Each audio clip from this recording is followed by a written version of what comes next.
Sekiro: Shadows Die Twice is both exceedingly controversial and a masterpiece. A game of high quality, but also a certain intangible uniqueness that has not been replicated in the years since. Simultaneously recognized and criticized for its combat design and difficulty, Sekiro was unique for bending many of the rules traditionally associated with AAA game design. 6 years later, we will be exploring what makes this game great in both gameplay and narrative, while also exploring the criticisms, both fair and unfair, that it has received since its release. I first played Sekiro only 2 years ago. Yet an ignorant babe, isolated in my own Overwatch esports bubble, I was largely ignorant of modern gaming's controversies, both past and present, and so I entered back into the AAA gaming sphere for the first time in 8 years, completely oblivious of Sekiro's reputation. A Christmas gift from my brother-in-law, he had said, "It's hard, you'll like it." During my playthrough, I realized what made Sekiro exceptional was not what was familiar. Japanese combat, stories of honor, Bushido or not, were hardly new to me. I've been both a trainer and teacher of martial arts for nearly a decade, even earning a black belt in my small pond. So for Sekiro, what counts is where it deviates from popular understanding. Both a deconstruction, a subversion of traditional honor, and an emphasis on compassion, and in a combat game. Even more importantly is its interpretation and application of this narrative that leads to both devotion and alienation within the gaming community. This video is inspired by an artist that I greatly admire, Noah Caldwell-Gervais, specifically his video Soul's Inheritors, motivated both by his brilliance in describing the craft of the gameplay as a means to communicate story, but also as a response to some of his criticisms of the game's difficulty. This video will focus on 2 points. One, a brief synopsis of the story as it examines our understanding of honor, loyalty, and power, and where we get it wrong. And the second, analyzing its difficulty, answering why so many players have such a difficult time with it, serving as both a defense and a critique of its execution. Sekiro is a story of honor, loyalty, and most importantly, compassion. A tale that uses violence to condemn violence. A story of power for both selfish and unselfish purposes. Sekiro is also a difficult game, but difficulty comes in many forms. Problem solving, complex systems, player versus player formats, and harsh punishment for failure. Sekiro isn't particularly difficult in a unique way. It's a single player RPG with a combat system that demands you to play by its rules and punishes you when you don't. What makes Sekiro shine is how the difficulty serves the narrative, something that Noah Caldwell-Gervais describes as, Sekiro's difficulty isn't driven by a desire to simply be difficult. Every element of its stoic severity and hostility is, instead, narratively driven. With few exceptions, there isn't the typical RPG solution of just level up or get better gear. This forces the player to become Sekiro in some aspect, or fail. If you won't meet the game where it is, you may not be able to complete it. Sekiro is driven by a series of contrasts from 3 eventual antagonists, revolving around the immortal power held by a child, Lord Kuro. Our first antagonist is Genichiro, a representation of dishonorable loyalty. A bitter but pitiable character, Genichiro does not seek power for its own sake, but for the defense of his homeland, Ashina. Genichiro is willing to sacrifice everything, his humanity and his dignity, for the defense of the only thing he holds dear. Then there's Father Al. The adoptive father of Sekiro, he is the paragon of dishonorable disloyalty. An old shinobi that demands obedience, yet shows no loyalty to Sekiro when it counts. What matters most are his selfish desires. Finally, Isshin Ashina, perhaps the best example of honorable loyalty. Isshin is a dying warlord, an almost mythical figure that recaptured Ashina from invaders many years prior. Isshin preaches victory at all costs, as stated in the Ashina combat arts, but in an ironic, perhaps hypocritical twist, he draws the line at immortality, and when his adopted grandson and student, Genichiro, abandons honor in pursuit of immortal power, Isshin supports our efforts against Genichiro, even if Ashina falls around him. At this juncture, it's crucial to specifically define honor, loyalty, and compassion. Loyalty is just simply the duty to someone or something that deserves allegiance. Genichiro was fiercely loyal to his homeland Ashina, as Ashina gave him both home and purpose when he was nothing. Compassion, conversely, may be an action to someone or something you owe nothing to, simply because they are in need. Kuro's compassion to Sekiro after Al betrays him is not particularly owed, but given freely. Finally, honor, and this is perhaps the trickiest to define, as honor is not only a sense of duty, a distinction, or a code of high respect, but honor is also interpreted as an adherence to what is right. Ethics,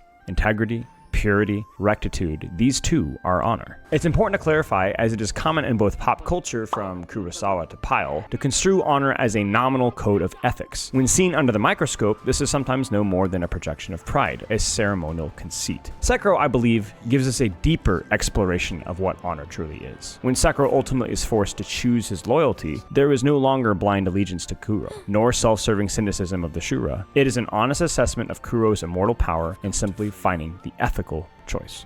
It's interesting to note that in the case the player chooses the dark path, and unquestionably the easiest way to finish the game, Sekiro chooses a loyalty to his first allegiance, an owl and the Iron Code. The result is betrayal, this time at Sekiro's hands. You murder your adopted father, a culmination of what was trained by example from the very beginning. Al blames it on Shura, a demonic presence that consumes those who pursue power without reservation, but really, what is Shura if not the purest form of what Al himself has already pursued? In the end, Al dies in a pathetic and disappointed heap as his son continues to escalate bloodshed, with implication that Sekiro himself exploits Kuro's immortal powers. Alternatively, we can choose to deny Al's wishes. Loyalty to Kuro, whether motivated by the protection of an innocent, an ethical objection of limitless power, or most likely both, is the moral choice. This choice clarifies and justifies every tedium we suffer. This decision leads to the more difficult ending, and it's narratively accurate that this is so. As it is often in life, greater difficulty often comes from honorable choices. This is not to say that difficulty is in of itself honor, otherwise a justification for self-imposed limitations. This distinction is crucial as it's the difference between appreciating the story tells and the pomposity of a band of jackals known as those Fromsoft fans. This difficult path is not ours to walk alone, though. Kuro is first to realize the ramifications of ending this pursuit of immortality, accepting that this inevitably will lead to the end of his life. He has firsthand seen the consequences of this power and does not hesitate to pursue the end of his own life. Where you go from here is up to you. You maybe ultimately choose to sacrifice Kuro, fulfilling his wishes to end the immortal bloodline. You may also translate Kuro's soul to be carried by another and lead away the source of immortality. Finally, perhaps most poetically, you may choose to sever immortality by sacrificing yourself instead. Not simply a sacrifice of dutiful loyalty, but an act of great compassion to end our story. Now, maybe you can anticipate where I'm going with this. Sekiro is supposed to be hard, skill issue, but given my background in esports, psychology, and teaching, I want to do a little more than this. I want to explore Sekiro's difficulty, yes, but also the juxtaposition of human nature, game design, and the purpose of art.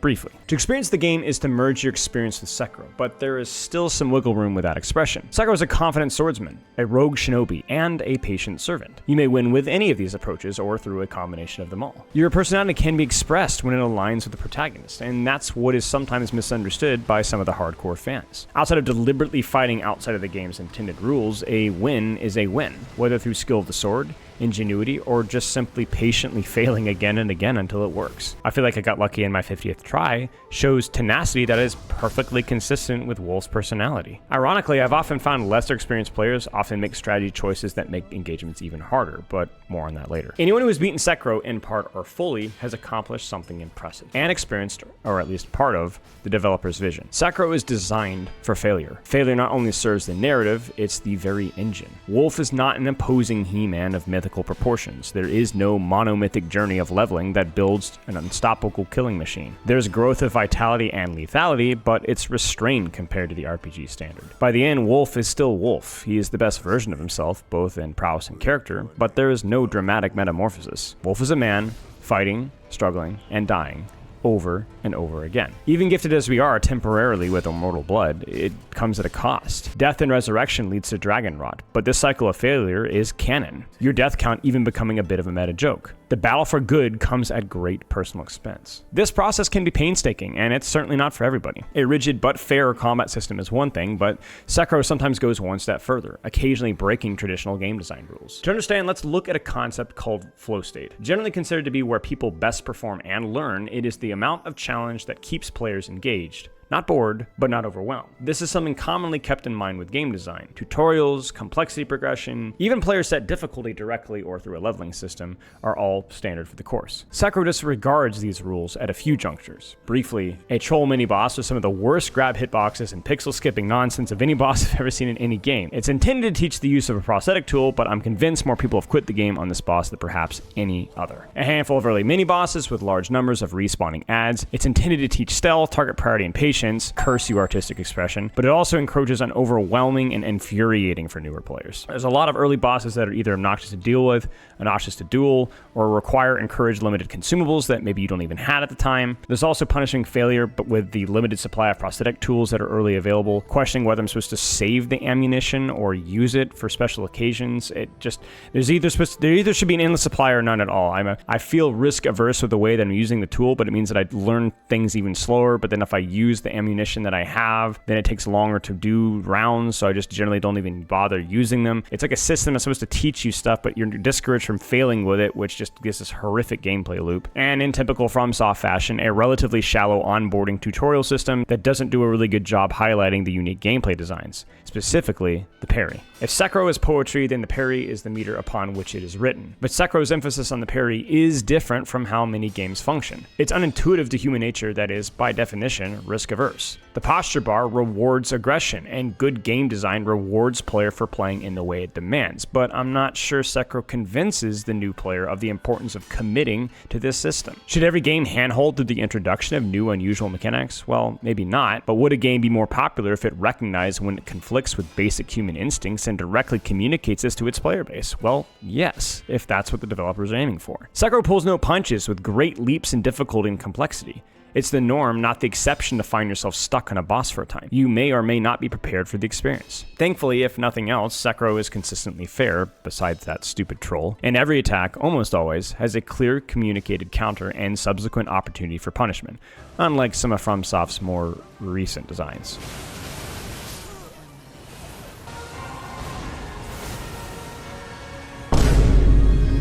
Sound and visual cues are consistent if you are willing to devote the time to learn them. There is rarely ambiguity with what needs to be done. The question is, can you do it? And here comes the difficulty in critiquing Sekiro. Can you criticize the game for failing its purpose at certain points? Yes, I think that you can. But also visible is a portion of complaints resulting from a failure to simply trust Sekiro's system. Personal baggage spoiling the experience, something I'd argue is just as much at fault. It's difficult to know where to blame the process versus where to blame the person, and while I will definitely lay emphasis on the process, that is, the game's responsibility to teach itself to newer players, I do think that many of our impressions of Sekiro can be unfairly tainted by the bias that we bring in. The rest of this video will be devoted to arguing this point.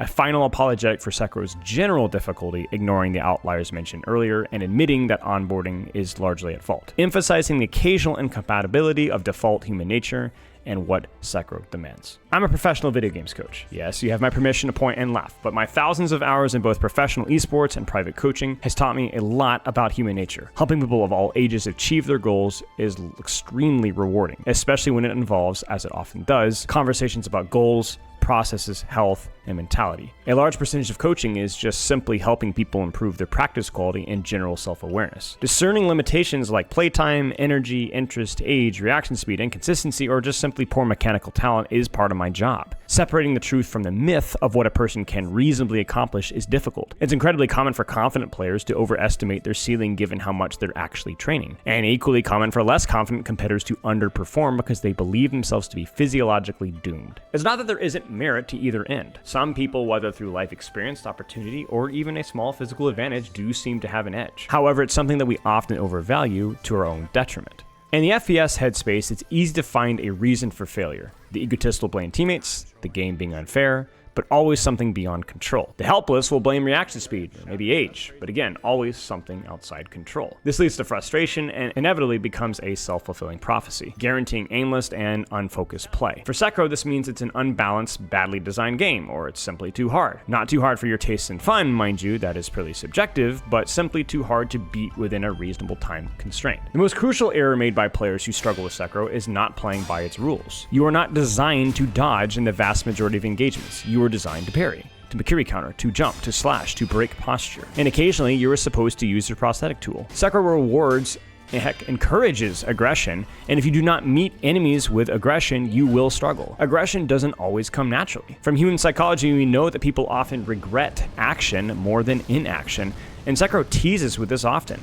It's common to see beginners struggle with how offensive even the defense is. I learned very quickly that I succeeded in boss engagements more often when I forced myself to swing, parry, and fail through action rather than through strict passive observation. Sekiro always rewards aggression eventually, and whether that approach clicks for you may depend on your ability to recognize your own personal and probably risk-averse bias. The posture system demands this aggression and punishes passivity.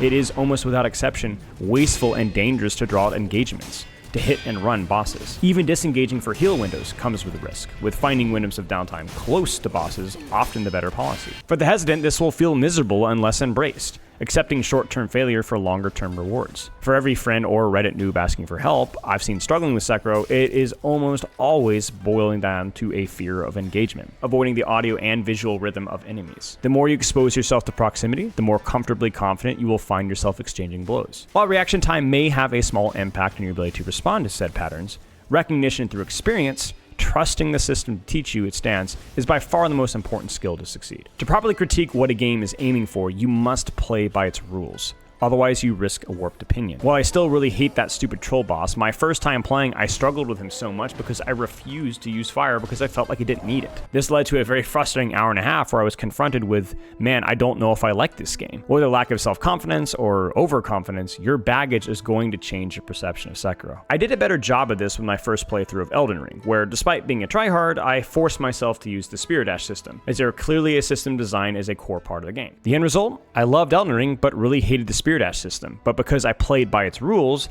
I was able to criticize from the standpoint of what the game was trying to accomplish, specifically the severe balance design issues of the Ashes and the poor implementation of AI for aggro management. I don't have to like the game, but I should play by its intended rules if I want to experience the game as intended. Sadly, many, not all, of the players who I found criticizing Sekiro's difficulty just didn't fully stick with the system. They didn't trust the parry, they dodged, they didn't Makiri counter, or they avoided using prosthetics. It may be unintuitive, it may not be trained as well as it should, but the system is still there. Even the suggestion that an opt-in difficulty setting seems to be at odds with what Sekiro is designed for. As humans, we are designed to avoid unnecessary difficulty, and good games are games that often force or encourage innovation. Sekiro's experience for me and many others would undoubtedly have been compromised if the difficulty had been optional. Art in all of its expressions isn't always smooth sailing. It can be designed to make you uncomfortable, even frustrated. This isn't and shouldn't be the intention of all games, but when well executed, it's a unique, satisfying, and meaningful experience, and is why I considered Sekiro to be one of the greatest games I've ever played, even with its flaws. Sekiro isn't for everyone, but it wasn't intended for everyone. For those that trust its system and are willing to leave competitive anxieties and personal bias aside, it just may be the most satisfying competitive experience you will find in gaming. While it may be oversighted, it remains true. Hesitation is defeat.